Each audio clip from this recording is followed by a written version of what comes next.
orang Indonesia secara khusus itu tidak boleh diganggu soal ekonomi. Jadi sejak zaman klasik di Indonesia, orang Indonesia itu tahan terhadap penegakan hukum yang lemah. Orang Indonesia itu tahan terhadap ketidakadilan. Tapi kalau misalkan menyangkut masalah ekonomi, nah ini mereka tuh biasanya berontak. Saya mengumpulkan ada setidak-tidaknya itu 20 indikasi ekonomi yang membuat masyarakat kita, pemerintah ngomong benar pun akan dituding salah. Saya maaf ya, saya dapat contekan. Indikasi, maaf, saya penasaran. Indikasi itu artinya ini pola. Ini berarti pernah terjadi di masa lalu. Pernah terjadi di masa lalu dan ini bahkan jauh lebih banyak daripada itu. Akan terjadi lagi. Itu kalau misalkan di Thailand kena, itu Indonesia juga biasanya kena. Dan bahkan misalkan yang sebelumnya lagi, misalkan yang tahun 65 itu 60, itu kan mulainya dari Asia Tenggara. Oh. Mulainya dari Asia Tenggara, dari Vietnam yang krisis gara-gara berantem perang saudara itu, kemudian gerakan-gerakan komunis di wilayah Myanmar dan sebagainya. Di situ kena, Indonesia juga kena imbas. Jadi polanya seperti itu. Dan kemudian pola berikutnya itu adalah kalau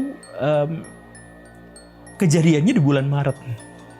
Jadi mulainya itu di tahun sebelumnya, di akhir tahun sebelumnya, kemudian merambat sampai bulan Maret itu mulai terjadi kerusuhan. Mei 98. Mei 98 itu kan dimulainya juga dari, jadi ledakannya itu kan bulan Maret gitu. Kemudian Mei itu adalah endingnya gitu. Merinding, nah, Pak Guru.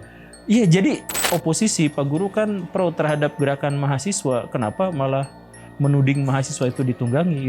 Ada pertanyaan seperti itu. Pak Guru pernah memang mengindikasikan atau menyampaikan di ruang publik bahwa ada sebuah potensi itu ditunggangi. Iya, yang demo kemarin itu, yang di Surabaya diantaranya, yang di Jawa Timur, kemudian yang di Bandung itu, salah satu tuntutan dari mahasiswa itu adalah Papua. Iya, tarik Papua, tarik TNI dari Papua. Benar itu. Saya sih yakin bahwa itu adalah pesanan. Iya. Apakah itu sepenuhnya disebabkan karena tidak becusnya pemerintah, atau ada pihak dari luar negeri yang memang berusaha menciptakan ini karena mereka ya nggak make a deal dengan pemerintahan yang sekarang? Iya, pemerintah luar negeri atau pihak-pihak di luar negeri punya kepentingan besar kalau misalkan Indonesia rugi. Gitu. Iya. Iya, tentu saja itu ada. Dan siapa di antara mereka kita juga belum bisa menuding.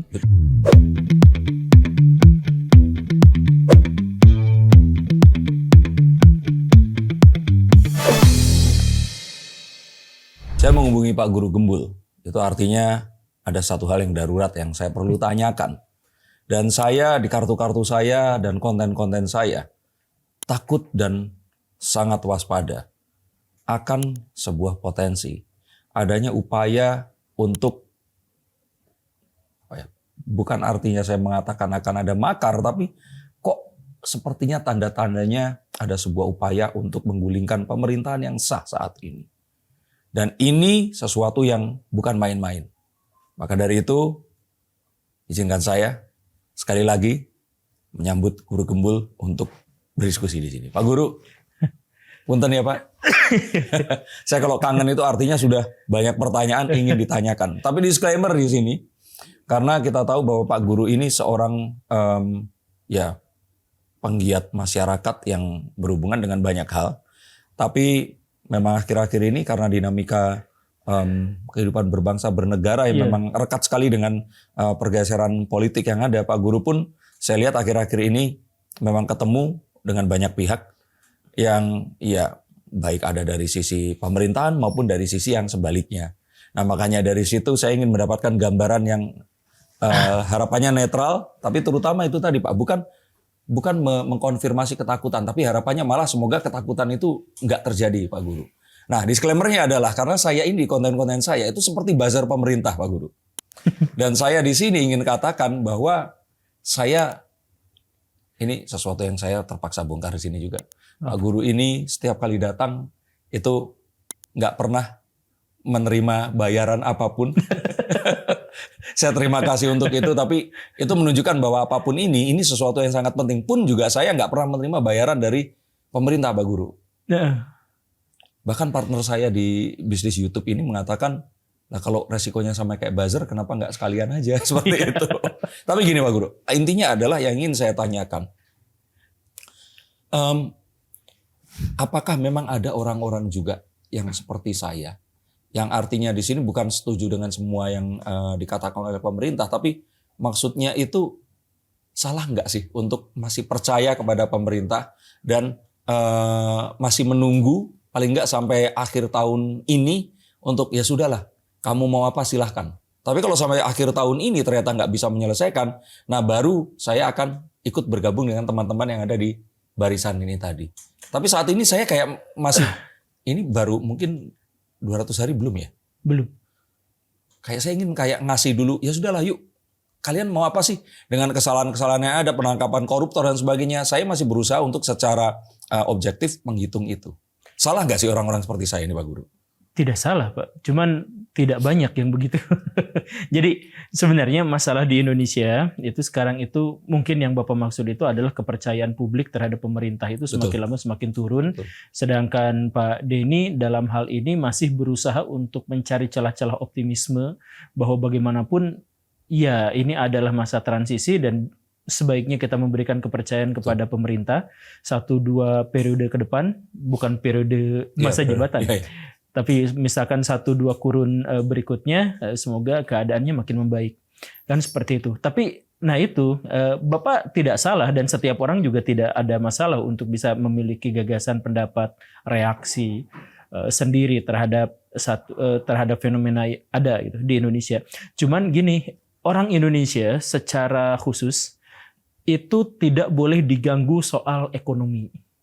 Jadi sejak zaman klasik di Indonesia, orang Indonesia itu tahan terhadap penegakan hukum yang lemah. Orang Indonesia itu tahan terhadap ketidakadilan. Tapi kalau misalkan menyangkut masalah ekonomi, nah ini mereka tuh biasanya berontak. Jadi makanya ketika misalkan krisis G30S, ya, awal mulanya kan sebenarnya adalah krisis ekonomi. Kemudian pas zaman 98 juga awalnya adalah krisis ekonomi. Jadi semuanya masalah krisis ekonomi. Nah, masyarakat sekarang menjadi semakin rendah kepercayaan kepada pemerintah juga adalah masalah ekonomi. Saya mengumpulkan ada setidak-tidaknya itu 20 indikasi ekonomi yang membuat masyarakat kita, pemerintah ngomong benar pun akan dituding salah. Saya maaf ya, saya dapat contekan. Indikasi, maaf, saya penasaran. Indikasi itu artinya ini pola, Pak Guru. Pola. Ini berarti pernah terjadi di masa lalu. Pernah terjadi di masa lalu dan ini bahkan jauh lebih banyak daripada itu. Akan terjadi lagi. Bukan, maksudnya ini adalah indikasi bahwa ekonomi Indonesia itu tidak baik-baik saja yang akan memicu ketidakpercayaan yang lebih besar kepada pemerintah. Iya. Maksud saya tuh kayak dulu saya pernah tipes, badan lemes, terus panas dingin. Nah ini Pak Guru melihat gejala-gejala itu muncul lagi. Gejalanya semuanya muncul. Jadi ada gejala sugro, ada gejala kubro. Gitu. Jadi misalkan gejala-gejala terkait dengan pola ya, terkait dengan pola misalkan gini, Indonesia itu biasanya akan krisis kalau Thailand krisis duluan. Thailand? Iya. Thailand atau negara-negara di Asia Tenggara daratan. 98 itu Thailand krisis juga. Betul, 98, 2007, 2008 juga. Itu kalau misalkan di Thailand kena, itu Indonesia juga biasanya kena. Dan bahkan misalkan yang sebelumnya lagi, misalkan yang tahun 65 itu 60, itu kan mulainya dari Asia Tenggara. Mulainya dari Asia Tenggara, dari Vietnam yang krisis gara-gara berantem perang saudara itu, kemudian gerakan-gerakan komunis di wilayah Myanmar dan sebagainya. Di situ kena, Indonesia juga kena imbas. Jadi polanya seperti itu. Dan kemudian pola berikutnya itu adalah kalau kejadiannya di bulan Maret. Jadi mulainya itu di tahun sebelumnya, di akhir tahun sebelumnya, kemudian merambat sampai bulan Maret itu mulai terjadi kerusuhan. Mei 98. Mei 98 itu kan dimulainya juga dari, jadi ledakan-ledakannya itu kan bulan Maret gitu. Kemudian Mei itu adalah endingnya gitu. Merinding, nah, Pak Guru. Iya, jadi kemudian ditambah lagi misalkan kalau Soros sudah muncul di Indonesia. Nah itu kayak dajalnya tuh Pak Guru. Iya, dajal. Soros itu kan seorang ekonom kapital paling radikal. Kapitalis tapi paling radikal, liberal paling radikal. Itu bingung gitu. Dia tuh memang paling seperti itu, dan dia termasuk orang yang menghalalkan segala cara untuk bisa mendapatkan keuntungan, karena bagi orang kapitalis yang liberal, kapitalis yang radikal seperti itu, ya ekonomi memang harus digerakkan dengan cara-cara yang seperti itu gitu. Nah, tahun 98 dia borong dolar yang menyebabkan Indonesia gagal bayar utang gitu pada waktu itu, gagal. Nah, sekarang dia mulai masukin dan mulai komentari Indonesia. Dia mulai komentar-komentar Indonesia dan mulai sepertinya ada beberapa proyek, saya juga nggak tahu. Termasuk juga dalam hal ini keterlibatan asing juga kelihatan jelas. Saya kemarin ditanyakan, Pak Guru kan oposisi, Pak Guru kan pro terhadap gerakan mahasiswa, kenapa malah menuding mahasiswa itu ditunggangi? Ada pertanyaan seperti itu. Pak Guru pernah memang mengindikasikan atau menyampaikan di ruang publik bahwa ada sebuah potensi itu ditunggangi. Ya, yang demo kemarin itu, yang di Surabaya diantaranya, yang di Jawa Timur, kemudian yang di Bandung itu, salah satu tuntutan dari mahasiswa itu adalah Papua. Iya, tarik Papua, tarik TNI dari Papua. Saya dengar itu. Saya sih yakin bahwa itu adalah pesanan. Iya. Mungkin mahasiswa saling tukar kepentingan dengan pihak yang lain, kita juga tidak tahu. Bisa saja tanpa mereka sadari juga. Dengan atau tanpa mereka sadari. Oknum mahasiswa ya, nggak semuanya berarti. Iya, ya, tapi itu kan udah gerakan disepandukin, spanduknya udah besar gitu. Nah, jadi dalam situasi yang seperti ini sih, sepertinya kita tuh memang bukan menakut-nakuti, dan saya tidak mau melenakan masyarakat. Kita memang sedang dalam kondisi yang tidak baik-baik saja, dan kita mengarah pada masa yang lebih kelam ke depan. Yang ingin saya sampaikan itu, yang tadi itu, ini ada contekannya. Ini adalah akumulasi dari masalah ekonomi yang akhirnya membuat masyarakat itu, pemerintah mau ngomong apapun pasti dianggap salah. Jadi kita APBN awal tahun udah boncos. Kita APBN itu justru malah rugi sekitar 30 triliun rupiah. Kemudian lapangan pekerjaan kita surut dari masa Pak Jokowi sampai sekarang, lapangan pekerjaan formal surut. Kemudian keberadaan Kortax yang ngerugiin negara dan juga ngerugiin masyarakat. Ini negara itu rugi, salah satu APBN boncos itu kan diduga salah satunya adalah gara-gara Kortax. Kemudian PPN naik, kemudian utang naik. Utang itu ada dua versi. Ada orang DPR yang menyebut utang kita itu bukan 8.000 triliun, tapi 21.000 triliun. Kok diskrepansinya jauh sekali, Pak? Jauh sekali. Beliau punya perhitungan sendiri yang tentu saja dibantah oleh Ibu Sri Mulyani, tapi dia punya hitungan. Nah, tapi maksudnya mau 21 atau mau 8.000 triliun itu tetap sangat-sangat besar gitu. Nah, kemudian utang kita naik, utang itu udah naik, kemudian rupiah anjlok, kita rekor kemarin, rupiah anjlok, IHSG anjlok kemarin gara-gara Ibu Sri Mulyani dikabarkan mau mengundurkan diri. Nah, anjloknya itu ada di level, jadi sejak Pak Prabowo naik sampai sekarang IHSG itu sudah turun sampai 20%. Tinggi sekali. Kemudian tabungan rakyat tergerus. Kita kebanyakan rakyat Indonesia itu makan tabungan sendiri karena pemasukan lebih kecil, lebih sedikit daripada pengeluaran. Ranking Indonesia, indeks pembangunan manusia itu turun. Kemudian ranking ekonomi juga kita turun, jadi ekonomi lemah lagi. Kemudian manipulasi data kemiskinan. Nah, ini penting. Jadi kemarin pemerintah mengeluarkan data resmi bahwa kemiskinan di Indonesia hanya 9% atau kurang dari itu. Tetapi menurut Bank Dunia menyebutkan sampai 60%. Kerugian, dan kita bisa komparasikan cara mereka menghitung itu, dan tentu saja kalau misalkan sudah dikomparasikan, orang-orang akan lebih setuju pada catatan Bank Dunia. Terburuk. Iya, betul. Kemudian kita juga melihat, nah ini puasa sekarang anomali, Pak. Puasa sekarang itu anomali karena untuk pertama kalinya sampai pertengahan puasa kita tidak impor bahan konsumsi. Padahal biasanya puasa itu naik luar biasa kan. Jadi sirkulasi ekonomi itu naik sampai 2 kali lipat, 3 kali lipat. Kemudian yang dibeli juga, tapi sekarang enggak. Itu karena konsumsinya berkurang. Konsumsinya berkurang. Bahkan kalau misalkan Bapak lihat, anak-anak yang nyalain petasan sekarang tuh hampir enggak ada. Lebih sedikit daripada misalkan tahun sebelumnya. Sesederhana itu misalkan cara menghitungnya atau cara mengkonfirmasinya. Kemudian kesenjangan menjadi semakin penguat, deflasi beruntun terjadi, investor kabur, dan investor yang mau datang nggak jadi. Ya, jadi ada investor yang sudah ada di Indonesia kemudian kabur, ada yang mau datang ke Indonesia nggak jadi, pergi lagi. Dan ini ekonominya dampaknya buruk luar biasa karena kita kan sangat tergantung pada investor asing sebenarnya. Kemudian pabrik banyak yang bangkrut, termasuk juga yang salah satu yang paling fenomenal, Sritex bangkrut. Kemudian PHK meluas, BUMN rugi, pangan kita hampir sepenuhnya panganan konsumsi kita masih impor, kita belum ada apa-apa, dan pertumbuhan ekonomi yang melandai. Pertumbuhan ekonomi di tahun sebelumnya di periode yang sama itu 5,4-an sekarang 5,4 sekarang 5,1. Nah, jadi ini rangkaian ini semuanya tuh menyerang pada satu titik yang sama, ekonomi dan ekonomi masyarakat kecil. Jadi pertumbuhan ekonomi Indonesia tuh masih di 5%, tapi yang miskinnya makin tinggi. Artinya kesenjangannya di sana semakin lama semakin lebar. Nah, sekarang ada di posisi di mana pemerintah mau ngomong apapun itu pasti salah. Nah, artinya Pak, ini kan kalau menjawabnya secara bercanda seperti itu. Lah bagusan Pak Jokowi dong kalau gitu. Nah itu kan tapi nggak usah dijawab karena kita tahu jawabannya apa. Oke. Karena kalau tadi pemerintah selalu salah, Pak Jokowi apalagi lebih salah gitu. Apakah itu sepenuhnya disebabkan karena tidak becusnya pemerintah? Atau ada pihak dari luar negeri yang memang berusaha menciptakan ini karena mereka ya nggak make a deal dengan pemerintahan yang sekarang? Iya, pemerintah luar negeri atau pihak-pihak di luar negeri punya kepentingan besar kalau misalkan Indonesia rugi gitu. Iya. Iya, tentu saja itu ada, dan siapa di antara mereka kita juga belum bisa menuding. Betul. Tapi jelas ada fakta bahwa gerakan mahasiswa ditunggangi itu juga sebenarnya menunjukkan bahwa memang keterlibatan asing itu ada.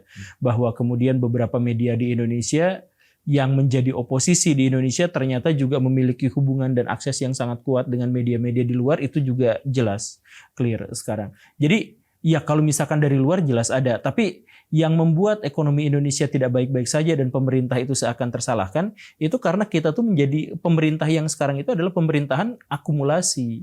Jadi akumulasi dari hal-hal buruk yang terjadi di periode sebelumnya gitu. Nah, apakah periode sebelumnya juga periode sebelumnya juga sebenarnya akumulasi dari yang sebelumnya dan seterusnya aja sebenarnya kalau misalkan mau diikutin ke sana. Cuman kita lihat misalkan utang Indonesia yang besar itu kan sebenarnya bukan dari yang sekarang, tapi dari yang sebelumnya. Kemudian masalah sentimen kepercayaan publik kepada pemerintah yang sekarang itu juga. Nah, ini satu yang pengen saya garis bawahi di sini. Saya pengen menekankan ini karena waktunya udah mepet. Saya berkali-kali bilang bahwa Indonesia itu pemerintahan yang sebaiknya untuk saat ini itu adalah pemerintah yang lebih tegas dan otoriter. Oh, ini saya setuju, Pak. Iya. Terus. Saya setuju. Dan sepertinya Pak Prabowo juga setuju. Oke. Pak Prabowo juga ingin menampakkan dirinya sebagai pemimpin yang tegas, yang kuat, yang jelas, yang pasti. Dengan quotes on quotes dua fungsi ini juga ya. Iya, termasuk juga dengan dalam sebenarnya bukan dui fungsi ABRI, tapi ya, ini mas saya bilang kan masyarakat melihatnya begitu. Iya, dengan itu sebenarnya juga begitu. Tapi satu syarat utama untuk menjadi pemimpin yang otoriter itu adalah bahwa pemimpin itu tuh harus kuat. Sedangkan Pak Prabowo nampaknya tidak memiliki kekuatan yang memadai untuk menjadi otoriter. Yang saya khawatirkan begitu. Jadi bahwa beliau menumpuk menteri-menteri menjadi sebegitu besarnya, sebegitu banyaknya, itu kan bagi-bagi kekuasaan untuk mengakomodasi. Bahwa beliau sampai menarik pihak-pihak oposan, bahkan termasuk PKS juga tiba-tiba jadi masuk ke dalam barisannya.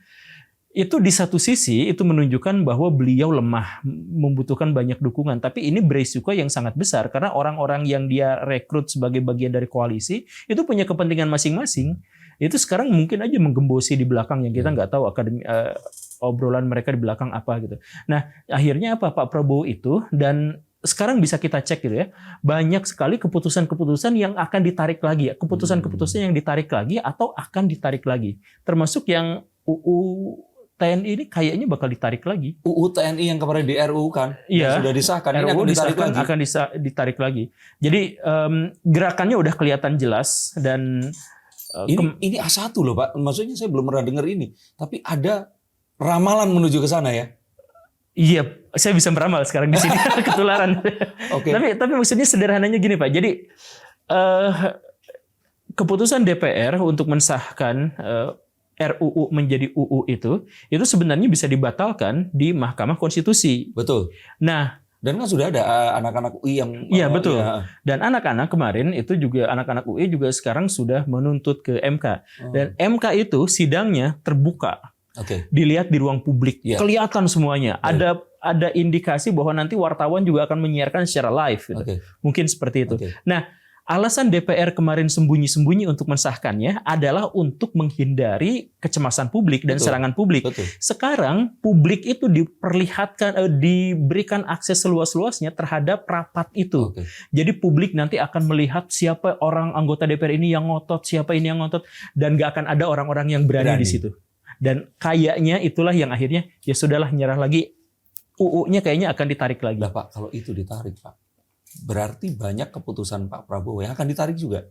Termasuk Ibu Sri Mulyani mau mundur nggak jadi itu kan juga salah satu. Nah, kalau nanti ditarik kerjasamanya dengan Jokowi, ditarik keputusannya menjadikan Gibran sebagai wakil presiden. Iya sekarang kan sekarang arah untuk mengadu domba Pak Prabowo dengan Gibran itu semakin kuat. Jadi kalau sekarang oposisi menjadi semakin lama sedang berkonsolidasi, rekonsiliasi bahkan di antara mereka yang berpecah belah, tujuan mereka itu sekarang nampaknya bukan untuk memunculkan figur baru, bukan untuk menjatuhkan Pak Prabowo, tapi untuk memisah mereka berdua dulu.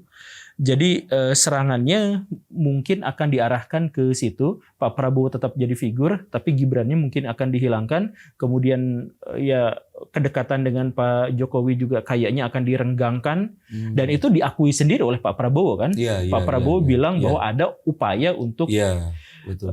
Dan upaya itu akan menjadi semakin kuat karena waktu Pak Prabowo dipilih pun ada berbagai tagar di media sosial yang mengatakan bahwa saya milih Prabowo bukan milih Gibran. Pak, kayaknya ini bukan saya ingin memotong ini biar kalian penasaran, tapi Pak Guru harus mengejar Wus paling malam. Tapi artinya Pak, ini semua akan, ya saya sih percaya Pak Guru ya, terutama Pak Guru yang minggu lalu ketemu sama Ferry Amsari gitu ya, dan teman-teman yang dari oposisi ini. Tapi memang ini adalah dinamika kebangsaan yang saat ini kita hadapi. Dan saya juga sama Pak, saya nggak menyalahkan mereka atau mengecam. Semua orang punya pendapatnya dan inilah demokrasi.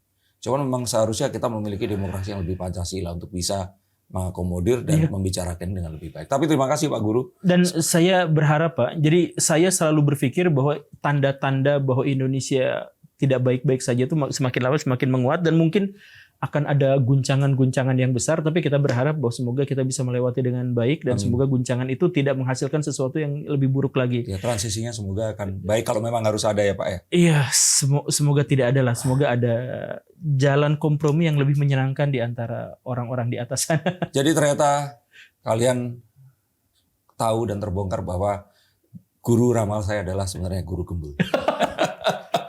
Apakah ramalan guru gembul menjadi kenyataan? Silahkan kembali lagi. Kalau kalian kembali dari masa depan, maka kalian harus subscribe channel Guru Gembul. Ya, dan kalau mau tahu George Soros itu siapa, subscribe channelnya Benix. Ya, dia menjelaskan semuanya. Dan terima kasih atas atensi kalian. Semoga apapun yang terjadi menjadi hal yang baik untuk kita semua. Amin. Terima kasih Pak Guru. Terima kasih. Sampai jumpa dan salam.